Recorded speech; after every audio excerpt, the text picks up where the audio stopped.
that my son committed suicide.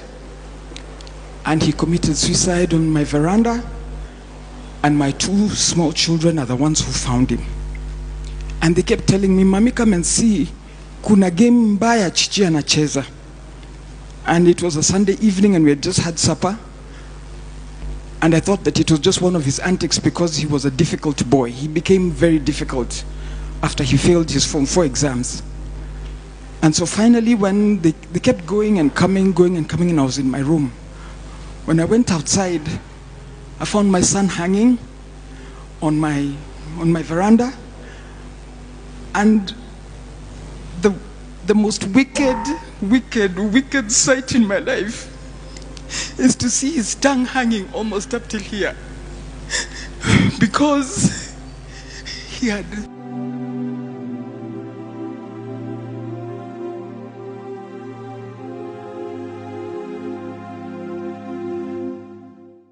I screamed and I climbed up immediately and I collected him and I put him down and I rushed. I started calling his sisters to take him to hospital. So we rushed to hospital, but when we reached there, the hospital told us that nobody actually was doing anything. They checked it. I told them to put him on oxygen because he was lacking oxygen, and his fingers had become gray because there was no oxygen. That usually happens after 2 minutes or about 6 minutes of lack of oxygen in the body. So I walked out and I just went and I told God, "God, please help me. Please help me." So when I went back, they were not doing anything. I asked them, "Why aren't you doing anything?" And then it just dawned on me that actually it was over. And as it was over, there was no need for oxygen. There was no need for anything else. And so we had to wait there until we reported to the chief, reported to Embakasi police, and wait until about 3 o'clock when the police vehicle came to take my son and put him in a vehicle car and take him to the mortuary. That is the most wicked, hateful thing that you'll ever need to see. Youth, hakuna kitu ngumu sana ile huwezi kuongea. There is nothing. There is nothing so hard that cannot be discussed.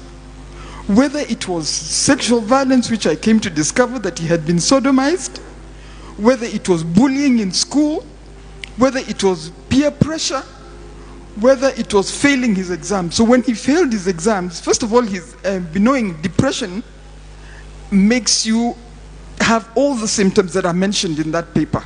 All of them, he had them. He would come to the sitting room, he's dressed in his underwear, he doesn't care, he doesn't come out of bed. So I used to insist he comes and eats with us. He doesn't want to eat with us. And so they become very difficult when depression hits. So recognize, please, when somebody starts shutting down, there's a problem. This boy had grown up as a very healthy, loving, fun-loving boy, full of love, full of laughter, full of jokes.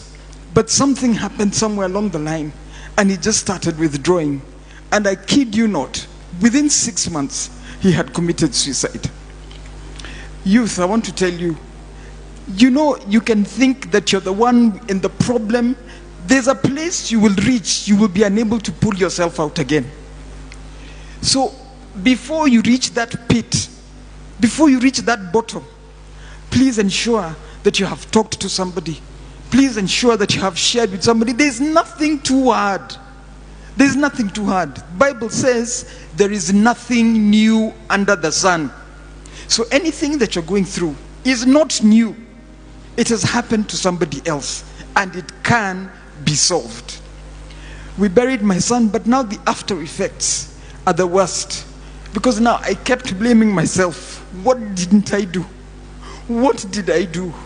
I tried to be as supportive as I wanted. He refused school. One day he just said, "Mami sirudi hiyo shule." And that was it. I had to look for another school for him to go to. And when he went to another school again, then he refused to attend lessons. And then he attends exams, and then he's shocked that he fails his exams. And so when we showed him his results and he came home with the results, he couldn't believe it, and that's when he started going downhill. So the sisters, his sisters, my children, all tried to encourage him to do other things. You can't sit. Do you want to go to driving school? Do you want to go to college? Do you want to draw? Because he was a very good artist. Do you want to draw? What do you want to do? We'll do it for you. He says, bado siko tayari, bado sijajua, I'll let you know. Then that day, he hung himself. But what it has happened, the after effects, is that thereafter, I'm the one who hit depression. I couldn't believe, I couldn't think, I couldn't eat. I couldn't think. How do you bury a 20-year-old son? A boy with mandevu? Somebody, how do you bury your son? Just how do you bury your son? In August this year, we went to fix his grave. And there's nobody who feels the pain apart from a mother, apart from a brother, apart from a sister. Nobody feels that pain. You might think that you're in a pit, but you're not. There is always help. I want to thank the government for making mental health a priority, because we would have lost so many. When we were going to collect my son that day, we were so many parents. We left at 5 in the morning because we were going to Siaya.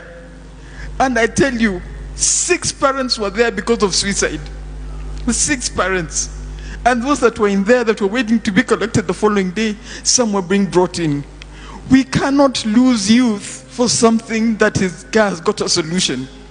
We cannot lose you who have got the energy to build our country for something that has got solutions.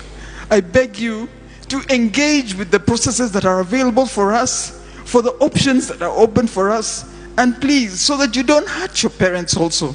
Because even when you go, the pain remains with us. The pain remains with the sisters, the pain remains with the brother, and the stigma that is associated with suicide.